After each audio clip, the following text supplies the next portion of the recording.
pesos po, Your Honor. Yung medium, Yung medium po is 40 to 50. Then yung large po, 50 to 70 po. paano nyo naman nagawang i-estimate? Paano nyo estimate sa Tagalog? Paano nyo natansya na between 20 to 25 o 40 to 42 or 50 to 60? Kasi po, Your Honor, every time po na nagkakarga po kami or nagbababa ng mga mali-malitang pera mula sa unit ni dating congressman, ay mayroon pong post-it po na nakalagay sa mismong maleta. Ilang beses naman kayong nagdadala ng maleta, kanino at kung saan? Mula po nung umupo na apro si dating congressman ay nagde-deliver po kami almost 3 times a week. Mayroon po 4 times a week na nagde-deliver po kami sa mga iba't ibang opisyalis ng ating bansa ay ng ating pamahalaan. Ilang taon naman ninyong ginagawa ang pagde-deliver nito? Mula po nung umupo na apro si dating congressman Saldico, Your Honor. Anong taon yung pati siyang chairman ng APRO? Mula po nung 2022, Your Honor. Hanggang 2025? Yes po, Your Honor. 3 beses, isang linggo, ilang maleta naman bawat delivery? Hindi po bababa sa 20 maleta po, Your Honor, ang naidideliver. Bawat delivery? Yes po, Your Honor. So bawat delivery, 20 maleta, maliit, medium, at saka yung large. Halo-halo na, ganun pa. Opo, Your Honor. 3 beses, isang linggo, ilang maleta yun? Minsan po, sir, umaabot po ng 60 to 70, Your Honor. Mabuti ka pa, marunong ka sa arithmetic eh. Yung mga kasama namin dito, yung majority, hindi nila alam kung ano bilang. Ang alam nila 12. 24 kami. Ang sabi nilang majority, 12. So, salamat sa iyo. Sino pang gustong para lang Mr. makonfirm Chairman, natin? before that, sabi mo nagde-deliver ka sa mga opisyal. Sino yung mga opisyal na yun? Magpangalan ka ng ilan o lahat ng naalala mo? Ang naalala ko, sir, si dating Speaker Martin Romualdez po. Meron po kaming video at saka mga pictures, Your Honor. Bukod kay dating speaker, sino pa? Na yung personal mo alam hindi mga kasama mo, ikaw mismo. Saka kay, yung dinapo sa Ilocos. Kami po yung nagdala doon sa Delta Gate, hangar sa Pasay. Yung 5 maleta po na dinala doon sa Ilocos, na dinala ni Sergeant Tobe at saka ni Boss Saldi. Ikinarga po namin sa Lexus na bulletproof, plate number NFX 8886. At saka binakapan po namin ng Hilux na bulletproof din, black na Hilux, plate number Eco Alpha Foxtrot 7121. Para kanino naman yung dinala ninyo? Ang narinig ko po nun, sir, para kay President Marcos, sir. Narinig mo lang. Baka naman hindi totoo yung... Kasi nandun ka ba nung i-deliver? Kami po kasi yung nagdala doon sa Delta Gate, sir. At si Sergeant Toby po ang kasama ni Boss Saldi na pumunta doon sa Ilocos. Kasama nyo si Congressman Saldico nung mag-deliver kayo? Kami po yung nagdala, sir, sa Delta Gate. Then sila Sergeant Tobe at saka ni Boss Saldi ang nagdala po doon sa Ilocos. Mr. Chair, saan sa Ilocos? Your Honor, ako po si Belnard Tube. Sa Paway po, Your Honor. Yung dalawa kayo ng Ilocos. May mga retrato pa ng eroplano. Yung nag-receive lang po kung sino po doon sa Paway po nag-receive po. Alam niyo yung address o yung bahay, kahit barangay lamang? Your Honor, hindi po kasi gabi po kami dumating ni Kong Saldi doon sa area po. Pero kasama ko po si Kong Saldi. Alam niya po yung kung ano po yung exact address nun. Anong itsura?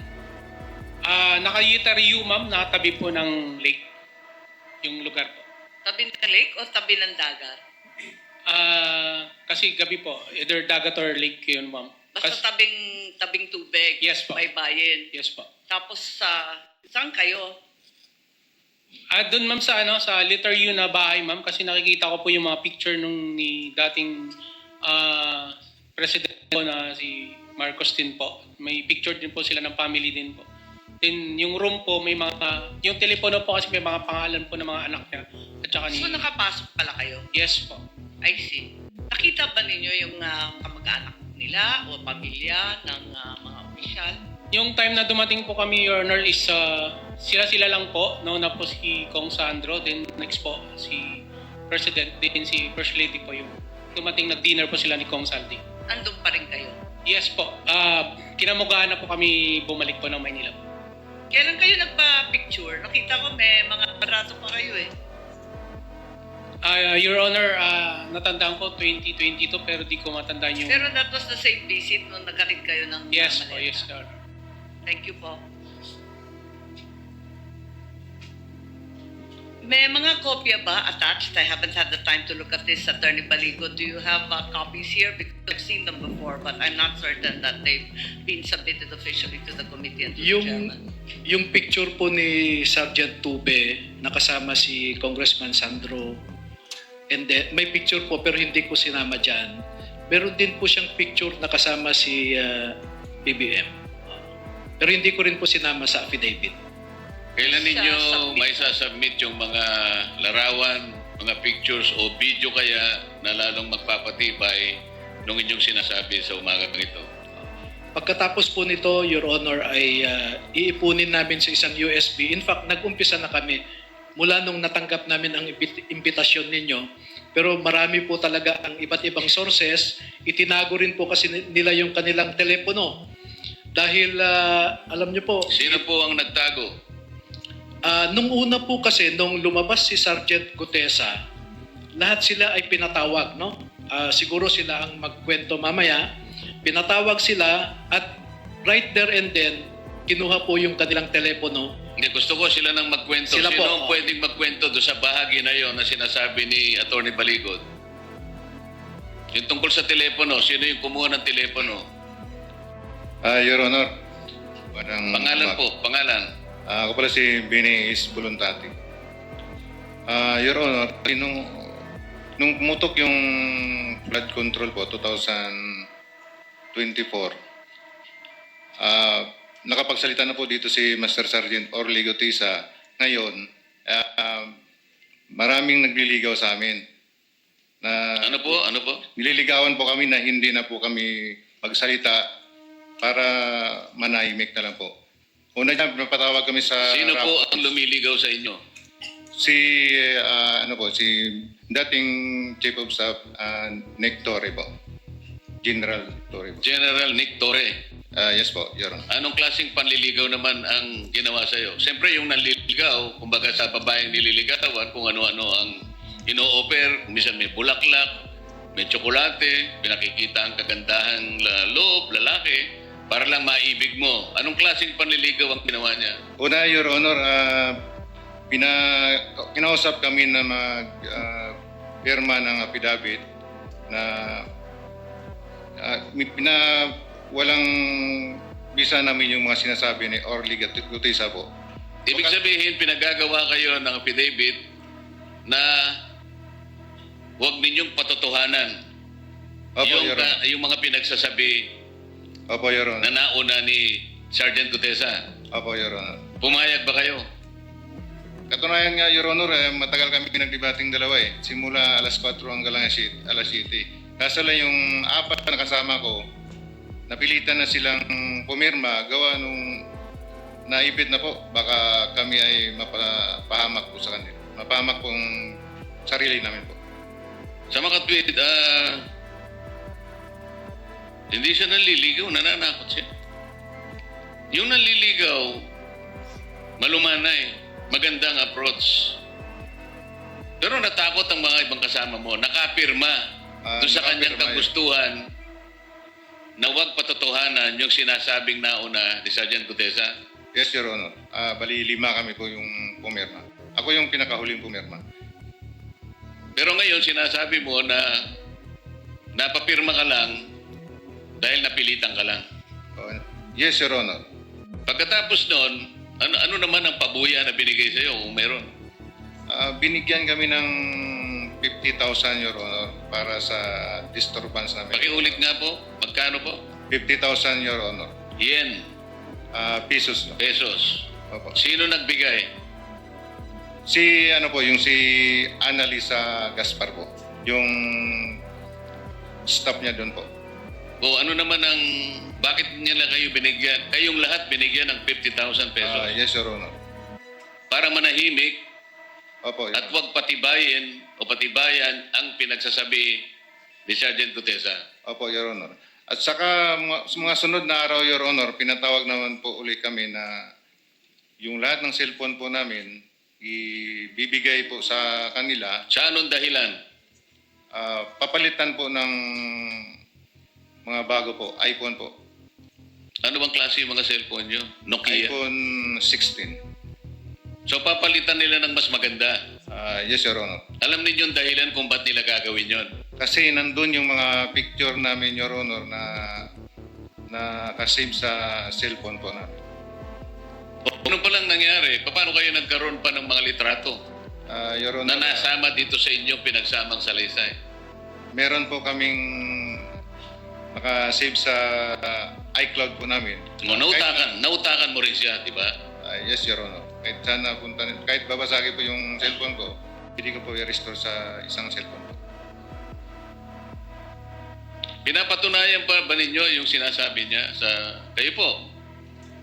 Your Honor, Pangalan po?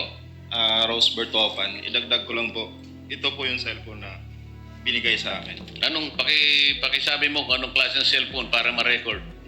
iPhone 16e, 128 GB. Magkano yan sa ngayon? Hindi ko, mga 30 plus siguro, Your Honor. Ano? 30 plus. Hindi sila marunong, 30,000. hindi sila marunong manligaw? Tapos, Yes, Mr. President. Chairman, one question. Sir, brand new nung binigay sa inyo. yes, Your Honor. Yeah. May I ask the staff mamaya yung ano tawag doon? IME. May number yan eh. Pag, IMEI, oo. Your Kung Honor. try lang natin i-trace baka kung saan nila binili at paano It's our duty here na sundin lahat ng ebidensya. So we'll try to do a forensic then. Kahit namin hindi lahat or kung sino yung hawak yung bago. Tulungan nyo na lang kami kung alam nyo yung sinasabi ko. Sige po. Thank you, Dagdag ko lang po, Your Honor. Gusto nilang makuha yung dati kong cellphone kasi marami po akong nakasave doon na mga picture. Pero dahil po sa Marines po ako, wise, ibang cellphone po yung binigay ko. Kaya na-save ko po yung mga picture.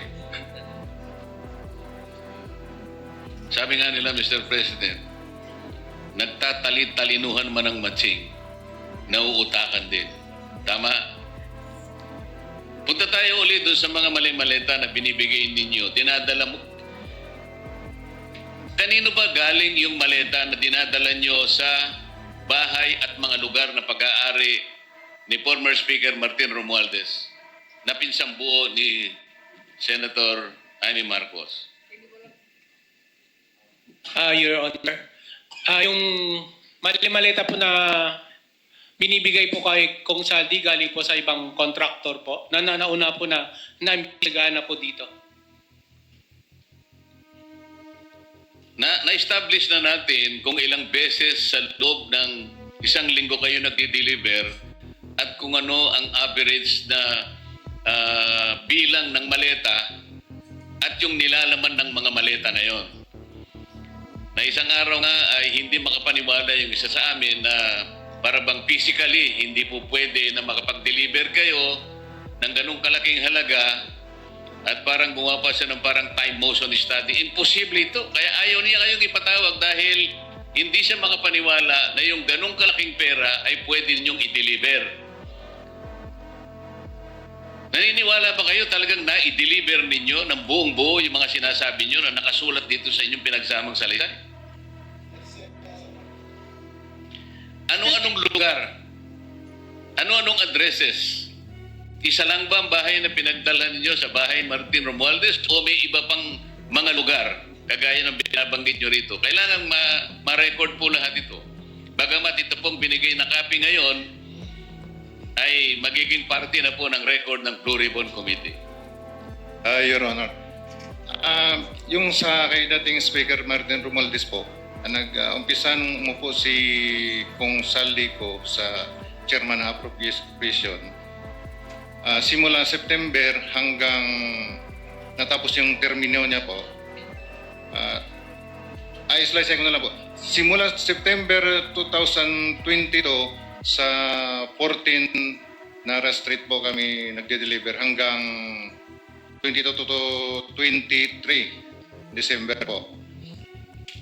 Ano pong address? 42 McKinley Road. McKinley. Pagkaraan ng panahon na yan, saan naman kayo nag-deliver?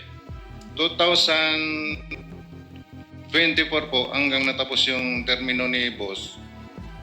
Nasa 14 Nara Street na po, South Forbes. Sa mga tweet, 42 McKinley at saka 14 Nara Street Yes, Your Honor. na pinagdalhan ninyo ng mga mali-maleta. Your Honor, doon na po yung pinaka-last na delivery ng bahay. Pagdating nyo sa mga lugar na yon, kilala ninyo kung sino yung tumatanggap. Hindi naman siguro basta nyo na lang nilagay sa kanyang pagbukas ng pinto, binalibag nyo lang, umalis na kayo. Meron tumanggap sigurado, tama? Yes, Your Honor. Doon sa 42 po, si Mayordoma niya po, si Ma'am Jocelyn po. Saka yung iba yung mga katiwala niya po. Hindi po namin kilala. Kasi matagal kayo nagdi-deliver, kaya pati mukha niya nakilala ninyo. Yes, Your Honor. Meron pa kayong binabanggit na Mang Edwin. Hindi ko hindi ko po familiar yung pangalan niya, pero sa itsura kilala ko po. Mr. Chair? Mr. Chair? Mabalik lang dun